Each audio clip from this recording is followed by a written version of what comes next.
Video start చేసే ముందు మీకు ఒక డిస్క్లైమర్ ఇస్తాను. మీకు ఈ వీడియో చాలా మ్యానిపులేటివ్గా అనిపిస్తుంది అండ్ చాలా స్ట్రైట్ ఫార్వర్డ్గా కూడా ఉంటుంది. మీ చుట్టూ ఉన్న లోకం తేనె పూసిన కత్తి లాంటిది. దాని రియాలిటీ మీకు అనుభవం అయితే తప్ప అర్థం కాదు. ఈ లోకంలో చాలామంది సెల్ఫిష్ జనాలు ఉన్నారు. వాళ్ళు ఎప్పుడెప్పుడు మిమ్మల్ని వాడుకుందామా అని గుంట నక్కల్లా ఎదురు చూస్తూ ఉంటారు. వీళ్లతో నువ్వు పోటీ పడాలన్నా, వీళ్ళ కపట నాటకాల నుంచి నువ్వు బయటపడాలన్నా నువ్వు కూడా మ్యానిపులేటివ్గా మారాలి. ముందు నువ్వు అందరూ మంచోళ్లే అన్న భ్రమలోంచి బయటికి రావాలి. ఈ వీడియో ఈ లోకం యొక్క డార్క్ రియాలిటీని కళ్ళకు కట్టినట్టు చూపిస్తుంది. లాస్ట్ వీడియోలో లా నంబర్ 1 గురించి చెప్పుకున్నాం. ఎవరైనా చూడకపోతే పైన ఐ బటన్ని ప్రెస్ చేసి చూడండి. ఈరోజు మనం లా నంబర్ 2 గురించి క్లియర్గా తెలుసుకుందాం. వీడియోని లైక్ చేసి లాస్ట్ వరకు చూడండి. Law number 2, never put too much trust in friends, learn how to use enemies. దీన్ని పార్ట్ బై పార్ట్గా డీకోడ్ చేయడానికి ట్రై చేద్దాం.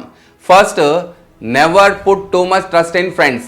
దీని గురించి బిజినెస్ పాయింట్ ఆఫ్ వ్యూలో చెప్తా. ఎందుకంటే దీన్ని బిజినెస్ పాయింట్ ఆఫ్ వ్యూలో కనుక అర్థం చేసుకుంటే లైఫ్లో వచ్చే ప్రతి సిచ్యువేషన్లో కూడా దీన్ని ఎలా వాడాలో అనేది ఈజీగా అర్థమవుతుంది. చాలాసార్లు ఏమవుతుంది అంటే మన మైండ్లో మంచి బిజినెస్ ఐడియా వచ్చిందనుకోండి, వెంటనే వెళ్ళి ఫ్రెండ్స్తో చెప్పేస్తాం. కొన్నిసార్లు అయితే ఈ బిజినెస్ మన ఇద్దరం కలిసి చేద్దామని అతనికి ఆఫర్ కూడా ఇస్తూ ఉంటాం. ఇది మీ లైఫ్లో పెద్ద మిస్టేక్ అయ్యే ఛాన్స్ ఉంది. దీనివల్ల మీకు మీ ఫ్రెండ్స్కి ఉన్న హెల్తీ రిలేషన్షిప్ ఏదైతే ఉందో అది పాడే అవకాశం చాలా ఎక్కువ.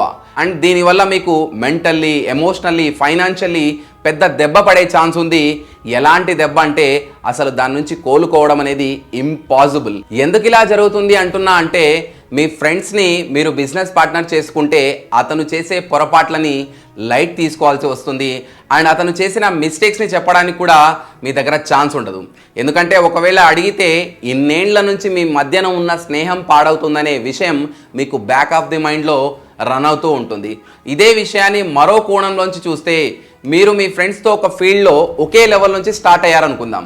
అయితే మీరు మీ ఫ్రెండ్ కంటే మంచి పొజిషన్లోకి వెళ్తే 90% మీ ఫ్రెండ్స్ దాన్ని తట్టుకోలేరు. అరే వాడు మనతో పాటు తిరిగేవాడు, చిల్లర వేషాలు వేసేవాడు, ఇప్పుడేమో ఇంత పెద్ద బిజినెస్ రన్ చేస్తున్నాడు అని జలస్ ఫీల్ అవ్వడం స్టార్ట్ చేస్తారు. స్లోగా వాళ్ళ బిహేవియర్లో కంప్లీట్గా ఒక మార్పు అనేది కనిపిస్తుంది. అందుకే ఈ వీడియో స్టార్ట్ చేసే ముందే చెప్పా, ఈ లోకం చాలా మ్యానిపులేటివ్గా ఉందని అండ్ అందరూ మంచోళ్ళు అన్న ఊహలోంచి మీరు బయటికి రావాలి అని. టు బీ ఫ్రాంక్ చెప్పాలి అంటే, మీ స్కూల్ ఫ్రెండ్స్ కానీ కాలేజ్ ఫ్రెండ్స్ కానీ లైఫ్ లాంగ్ మీతో పాటు ఉండరు. మేబీ నువ్వు వాళ్ళకంటే ఎక్కువ సక్సెస్ అవుతావేమో, లేదా వాళ్ళతో పాటే వాళ్ళు ఎక్కడ ఉంటే అక్కడే నువ్వు కూడా ఆగిపోతావేమో. లైఫ్లో డిటాచ్మెంట్ అనేది చాలా ఇంపార్టెంట్. అది కనుక లేకపోతే లైఫ్లో గ్రో అవ్వడం అనేది ఇంపాసిబుల్. నువ్వు ఎక్కువగా ఎవరితో పాటు ఉంటావో అతనికి ఏ గోల్ లేదనుకోండి, ఏ ఫోకస్ లేదనుకోండి, అతనికి వాళ్ళ నాన్నిచ్చిన డబ్బులు ఉన్నాయనుకోండి, దాంతో జల్సాలు చేస్తూ లైఫ్ లీడ్ చేద్దాం అనుకున్నాడు అనుకోండి, సేమ్ అతను ఏదైతే చేస్తున్నాడో మిమ్మల్ని అదే లైన్లోకి దింపుతాడు. అతను ఎదగాలి అనుకోడు, మిమ్మల్ని కూడా ఎదగనివ్వడు. సెకండ్ పార్ట్ విషయానికి వస్తే, learn how to use enemies. శత్రువుల్ని 2 రకాలుగా యూజ్ చేయొచ్చు. ఫస్ట్ వన్, శత్రువుతో కాంపిటీషన్ పెట్టుకొని మనం ముందుకు వెళ్ళవచ్చు. అతనికి గట్టి పోటీ ఇస్తూ మనల్ని మనం ఎప్పటికప్పుడు అప్గ్రేడ్ చేసుకోవచ్చు. సెకండ్ వన్, దీనికి క్వైట్ ఆపోజిట్.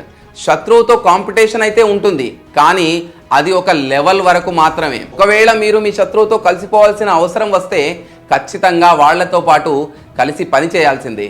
ఈ విషయాన్ని 2 ఎగ్జాంపుల్స్తో డీకోడ్ చేయవచ్చు. ఫస్ట్ వన్, అమెజాన్, ఫ్లిప్కార్ట్ కంపెనీలు ఒకరికొకరు కాంపిటేటర్స్. కానీ గవర్నమెంట్ పెట్టిన కొన్ని రూల్స్ని ఈ 2 కంపెనీలు కలిసి గట్టిగా ఎదుర్కొన్నాయి. కలిసి పోరాడితే ఈ 2 కంపెనీలకు ప్రాఫిట్ కాబట్టి కాంపిటేటర్స్ అయినా కూడా కలిసిపోయి ఆ ప్రాబ్లమ్స్ని సాల్వ్ చేసుకున్నాయి. సెకండ్ వన్, కోవిడ్-19 టైంలో ఈ ప్రపంచంలోని సూపర్ పవర్స్ అయిన America, Russia, France, Italy, India వీళ్ళ మధ్య ఉన్న వైరాన్ని కూడా పక్కన పెట్టి కోవిడ్-19 కోసం కలిసి పనిచేశాయి. కోవిడ్-19 అనేది యాక్చువల్లీ సెకండరీ. ప్రైమరీ ఏంటంటే చైనాని సూపర్ పవర్గా కాకుండా అడ్డుకోవడం వీళ్ళందరూ కలవడానికి ఒక main reason. China super power కంట్రీగా మారడం వీళ్ళెవ్వరికీ ఇష్టం లేదు. అందుకే శత్రుత్వాన్ని కూడా పక్కన పెట్టి ప్రపంచంలోని అగ్రదేశాలన్నీ ఆ టైంలో కలిసిపోయి పనిచేశాయి. సో ఇది 48 లాస్ ఆఫ్ పవర్ బుక్లోని సెకండ్ లా. వీడియో ఎలా ఉండిందో ఒక చిన్న కమెంట్ చేయండి. మళ్ళీ నెక్స్ట్ వీడియోలో థర్డ్ లాతో కలుద్దాం. Stay connected, stay motivated.